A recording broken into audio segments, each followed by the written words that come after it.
Hello everyone, good morning. How was your Valentine? As for me, we don't really celebrate Valentine's Day, but I got a nice flower bouquet, as you can see here, from my husband.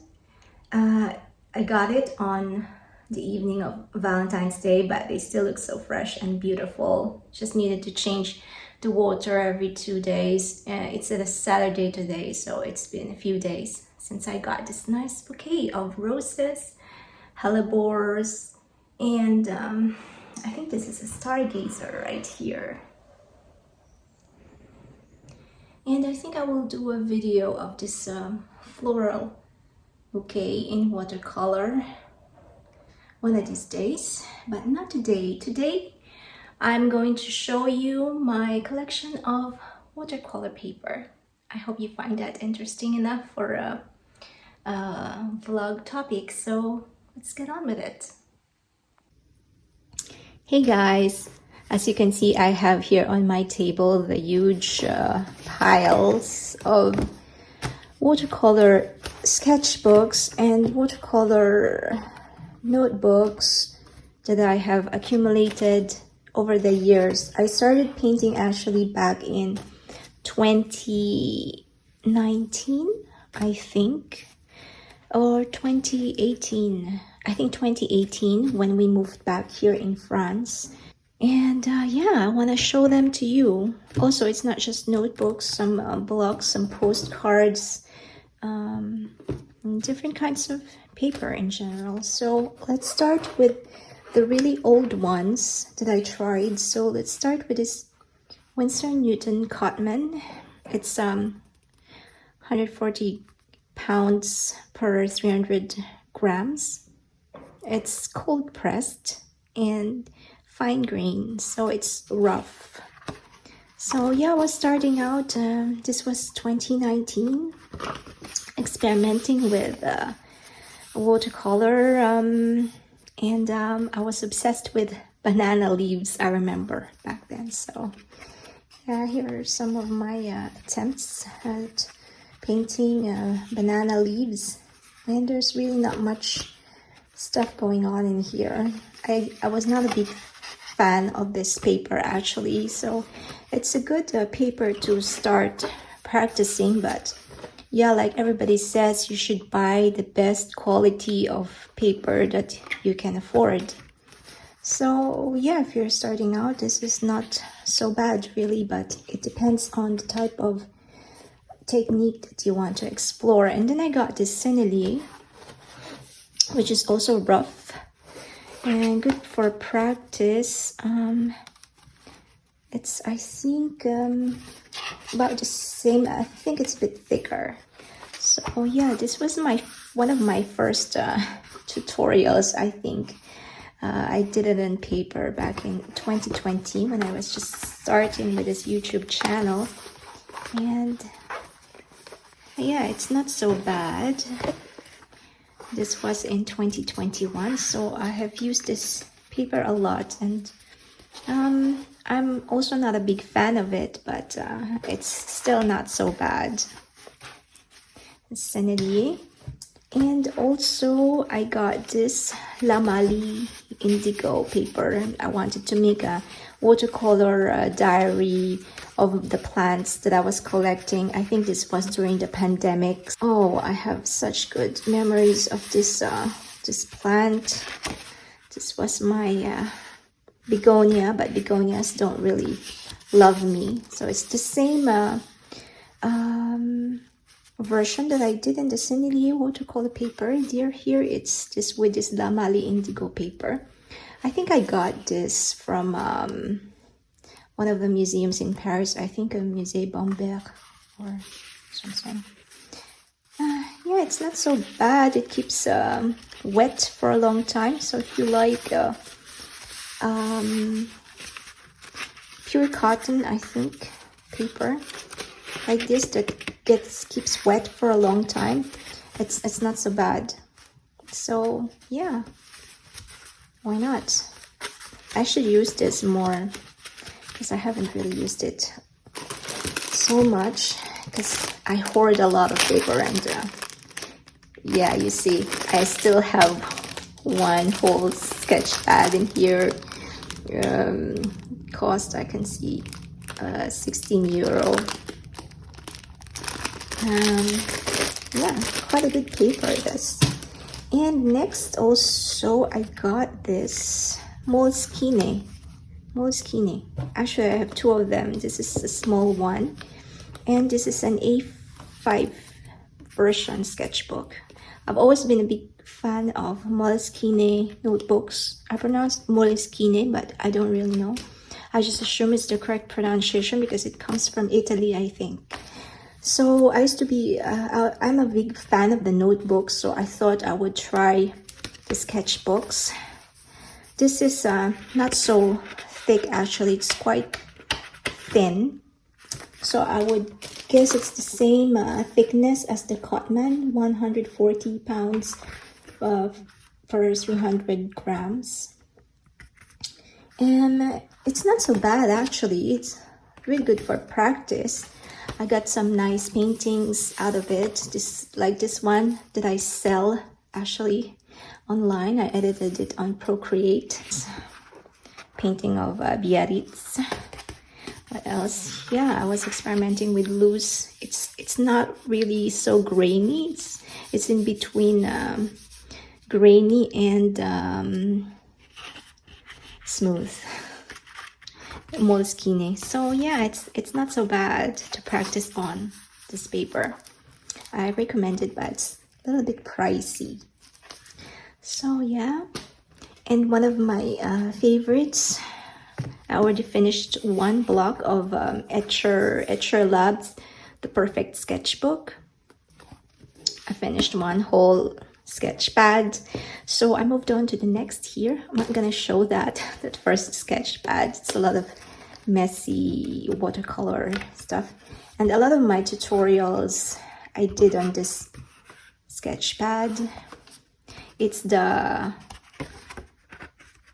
cold pressed rough one that is really thick.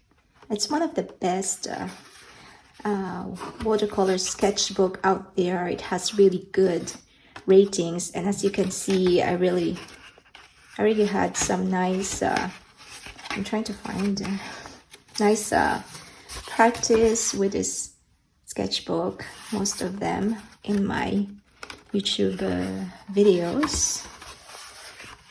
You can check them out if you like. My Venice, painting of Venice Beach when we visited. Yeah, I really like this. It's one of my favorites. It's a bit pricey though, and it's difficult to find in Europe. So yeah, this is one of my last from one of my last practice paintings. So I'm nearing the end of it, but I actually used the back, so I haven't painted so much on the back. So still have more space to paint on. So it's one of my favorites, the Perfect Sketchbook. Speaking of the Perfect Sketchbook from etchr, I also got watercolor postcards from them. I got a few of the hot pressed and a few of the cold pressed ones. I think I prefer, I'm not a big fan though. I didn't really like it so much. But yeah, most of the paintings that I sold online, I painted on the hot pressed smooth ones. See, that's etchr, 220 grams hot pressed, 100% cotton and vegan friendly. So yeah, these are some of my original watercolor prints that I sell online. I also print them on cheap paper that I find on Amazon. It's not so bad, this cheap smooth finish postcards that I found on Amazon. It's really cheap. I don't remember how much it is, but you can see you can do really nice loose watercolor. This is not a print from the printer. This is my actual watercolor of lavender that I sent to friends all over the world one time when I was not so busy. Yeah, so not a big fan of the etchr Labs postcards. Not so crazy about it. So I'm not buying that again, sorry. So I was cleaning up my shelf and I almost forgot to mention about this last purchase that I also got in Arch Art Supplies in San Francisco. It's also from etchr Lab, the Perfect Sketchbook B5 Signature Series. It's big, and that's the dimensions, as you can see here. I got it for $75, but I got a 20% off from that. So I got it for cheaper than this because this one was the last one and it was on display. So the cover is not in very good condition anymore, but I still got it. And so I've been practicing in it. So it has the same feel as the Perfect Sketchbook, except that when I posted this for the first time in one of my art supplies haul, there was a comment that this paper here is not the same as the one in the Perfect Sketchbook series. So this is a different kind of paper, but it says limited edition 2021.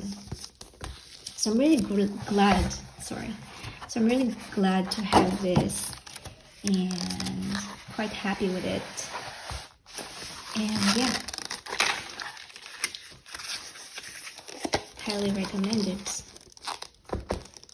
And what else do I got? Speaking of watercolor cards, I also got this one from Strathmore. This one I got this in Waterloo when I was in Canada. Just last summer during my trip there. I only tried it once. Not a big fan of it, but yeah, maybe I will try this other side next time. It looks like it's grainier than the front side. Maybe I'll flip it over and try it. Yeah, but it's not so bad, but so you see the water doesn't flow around so much. How much was this? It was $12.90 in Waterloo, Canada. Okay, so this one is one of my favorites. I got this from my trip in San Francisco in an art supply shop called Arch. It's $7.20. I wish I bought more. It reminds me a bit of Saunders Waterford watercolor paper. This was a painting I did, my view from the Airbnb, my view of Victoria Park when I stayed with my family there during the summer, when I also got this paper. And here I'm using Holbein. Was it Holbein? M. Graham. I was using M. Graham watercolors. So vivid. Oops, sorry. I really like it. And do I have anything else that looks nice in here? Yeah, here's more practice.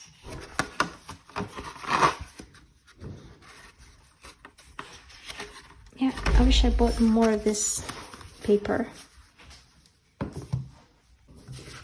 This one is something that I got here in France. I just like the format. I'm also not a big fan of it. It has a feel that is similar to the Cotman paper that I got. Okay, but it's not so bad, so it's okay. And now we move on to the ones here on this side. This is again a Sennelier, 340 grams. Let's see. It's smoother than the previous Sennelier that I got. Can use it for gouache, acrylic, pastel also. Solid oil, wheel solid it says. Okay. Drawing paper for oil sticks, oil pastels, acrylics, acid-free, 15 sheets. Not so bad, vicinity, but it's quite smooth, but I'm not a big fan though. It's from my trip in San Francisco, but it's not so bad, but I'm still not a big fan. Also, sometimes you get some paper samples when you purchase some art supplies in some shops here in France. So fun to try. I haven't tried this Clairefontaine. Haven't tried Clairefontaine yet. I remember one of my very first sketchbooks was Hahnemühle. Hahnemühle. I don't know how to pronounce it. It's German, I think. I didn't really like that. Not a big fan. So aside from that, yeah, well, let's keep talking about the ones here that are here first. So this one is from Rouge à Clé.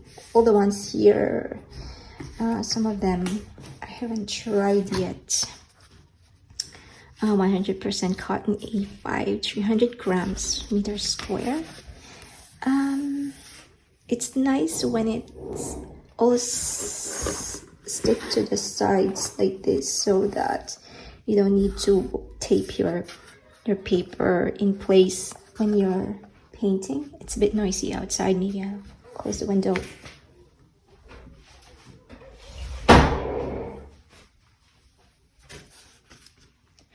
Yeah, so I have yet to try this, but it looks really nice. And it was cheap, I think. There, and this one is a gift from a Christmas gift from a friend. Suitable for ink, pencil, oil, pastel, and charcoal. But I think I can also use maybe gouache. I have some pastel here, but it's so messy. Pastel, so maybe I will try again one of these days when I'm in the mood to do something messy. But it's a nice and thoughtful gift.